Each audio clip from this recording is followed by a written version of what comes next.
During your baby's first year of life, you're going to face a lot of different sleep regressions, but none is so long or so frustrating as the 4-month sleep regression. 4-month sleep troubles are so common and such a big deal that it is one of the number one questions that I get asked about over and over again from parents who are facing sleep issues.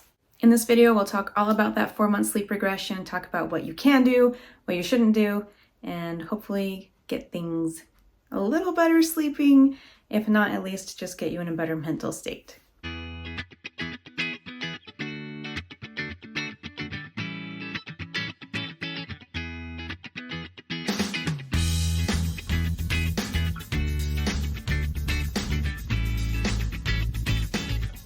But first, hello, my name is Valerie. I blog at babywisemom.com.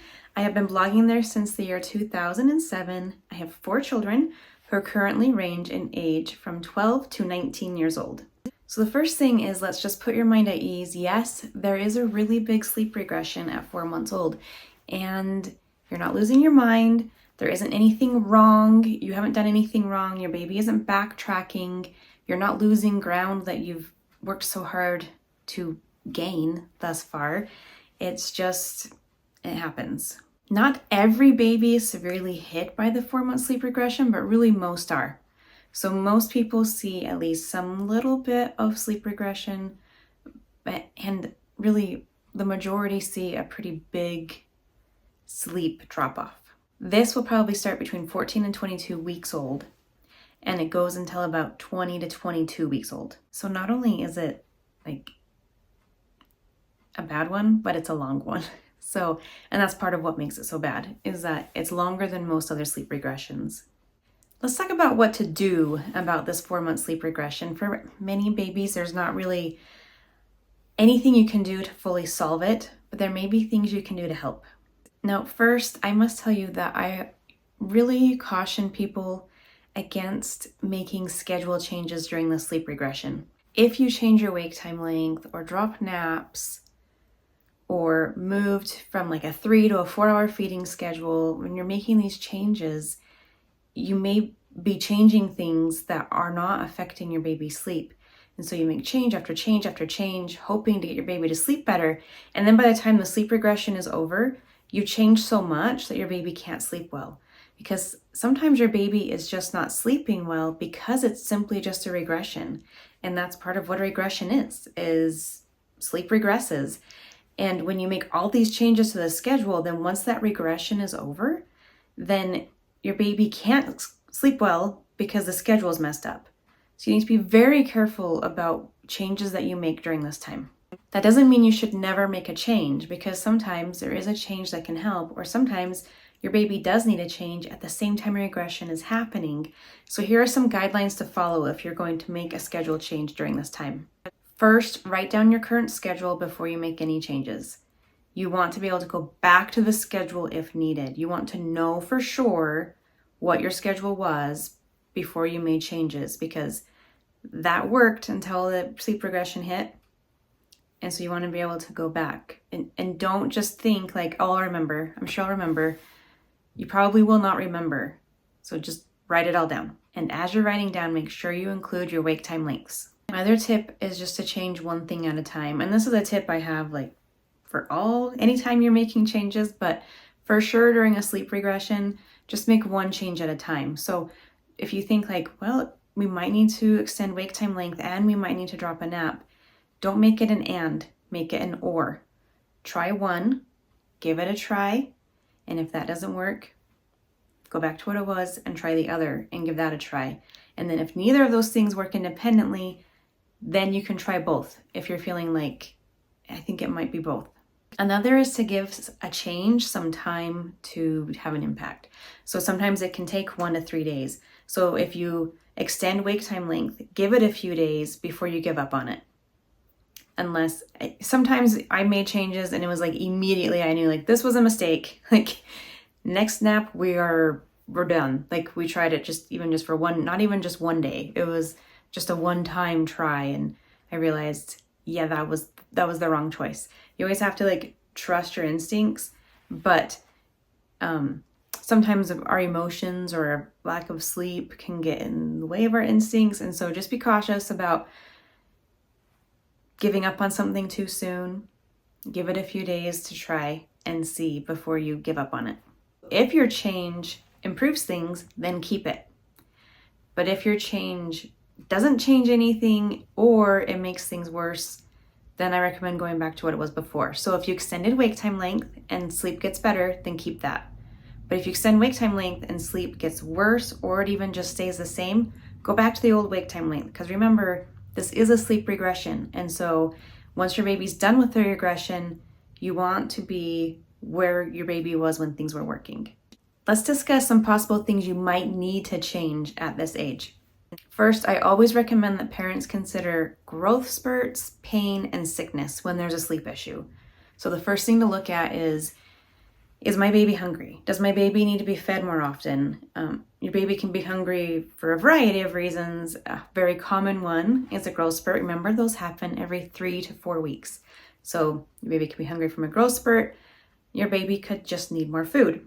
There could be some sort of pain bothering your baby, like some reflux pain, or some 4 months old have teething pain. It's not very common, but it's not absolutely unheard of. You can also have sickness, and that just happens. So if it's any of those things, there are things you can do to help it, right? If your baby's hungry, you want to make sure you feed your baby enough so your baby's not hungry. And if your baby's in pain or sick, there are things you can do to alleviate those things that can help your baby sleep better. Another change to consider at this age is dropping the 4th nap. So typically a 4-month-old has 4 naps a day, and this is the most consistent nap of when to drop it. So every other nap, there's like this pretty wide range of age of when to drop, but the 4th nap is pretty consistently dropped at 4 months old. Some babies might be like as a 3-month-old approaching 4 months old, like 3.5 months old. And some might be like 4 months and a couple of weeks old, but really it is like pretty consistently 4 months old, you drop that nap. So if you're entering this sleep issues, you might need to drop that 4th nap. And it is a safe time to drop that 4th nap because it is so consistent among babies. You might also need to move to a 4-hour schedule. Now, moving to a 4-hour schedule is a big deal. It's a big change, and you want to really be sure about it because you don't want to lead to your baby not getting enough food. So make sure I have a blog post and I have a video that really goes through all of the details on moving to a 4-hour schedule. So if you think that might be it, make sure you consult one or the other or both of those things before taking the dive in, so you're sure you've got all of the proper signs. With that said, over the years, I have definitely heard from a number of parents, and it's not the majority, but like there is a small minority that things are not going well with their baby's schedule. And there's no proper signs for moving to a 4-hour schedule. They do, and then their baby sleeps better. So sometimes moving to the 4-hour schedule is the answer, even without the signs. But again, that is a minority, but it definitely happens. Another thing to consider is the possibility of solid foods, and that is something you'd want to consult with your doctor about. The best age for starting solid foods has changed.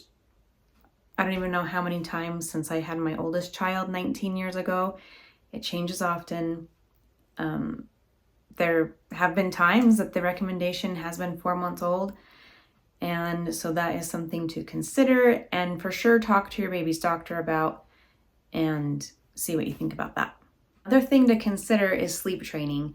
If you have never sleep trained your baby and your baby is incapable of falling asleep independently, that can greatly help your baby sleep now. A hard thing about sleep training at this age is that you also have a sleep regression going on. So you may find sleep training helps the situation. You may find it's really difficult to do any kind of sleep training because of the sleep regression happening. But that is something to consider and see if it helps improve things. Something else you might change at this time is dropping the swaddle. So if your baby is still swaddled, it might be time to either drop the swaddle or to start the process of dropping the swaddle. So if you have a swaddled baby, definitely consider that change at this time. Another thing to look at and consider is your baby's sleep environment. Newborns kind of tend to sleep in a variety of situations more easily than older babies. They'll sleep through light, they'll sleep through noise better. And it may be that as your baby is now getting older, that your baby might need room darkening blinds now for nap time. Whereas as a newborn, it was totally fine, but now it's not anymore. It may be that your baby now needs a white noise machine to sleep through the house noise that's going on, whereas a newborn, your baby was able to sleep through that. So consider all the elements of the sleep environment and see if there's something you need to change there. So those are some things to consider changing at this time. Now let's talk about what to do when your baby wakes up early during this regression. How should you respond? The first thing you want to be sure of is that you have ruled out, once again, you've ruled out the hunger, the pain, the sickness. You want to be sure those are not the cause for waking early before you do anything else. Once you've ruled those out, here are some steps to take. Step 1 is to simply wait 10 minutes before you go into your baby. A lot of times during a regression, your baby is just having a really noisy sleep transition. So remember, babies transition from one sleep cycle to the next every 45 minutes. So during that regression, it can just be a fitful transition. And so sometimes your baby isn't really fully waking up, but is crying and being loud as they transition from one sleep cycle into the next type of sleep cycle. And so if you wait 10 minutes before you go in, you give your baby a chance to settle back into the next sleep cycle before you go and fully rouse them to awakeness. If that doesn't work, then you consider helping your baby fall back asleep. So you might move your baby to a swing at that point. You might baby wear your baby if your baby will sleep that way. You might rock your baby back to sleep. You just find some way to get your baby back to sleep to take a full nap.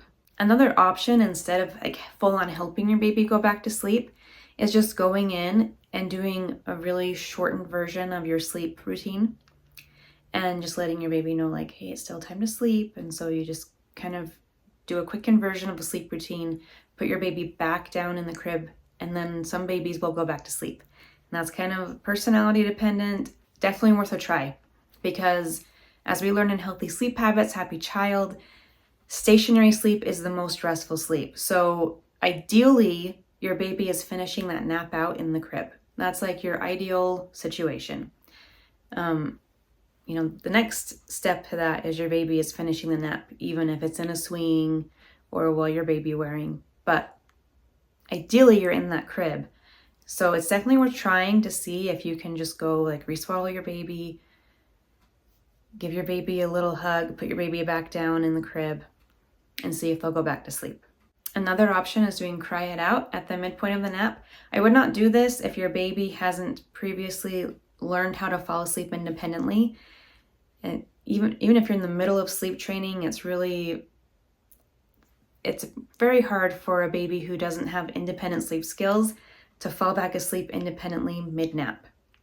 So I would just highly recommend you only try that if your baby already has the capability of falling asleep without your help.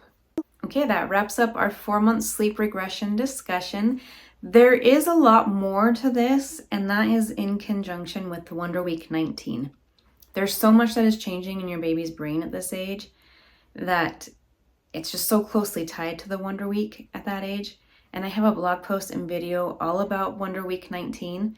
So if you still want more information, more helps, more ideas, make sure you check those out as you are trying to help your baby sleep better at this age. But again, remember, this is a regression. And once the regression is over, babies go back to being themselves. And themselves is kind of an interesting way to look at it because babies have so many regressions and growth spurts that things are just always changing. But it won't be this regression forever. Even though it feels like it right now, it will not last forever. So as always, if you have questions, please drop them in the comments and I will definitely answer you. And thanks for watching and have a great day.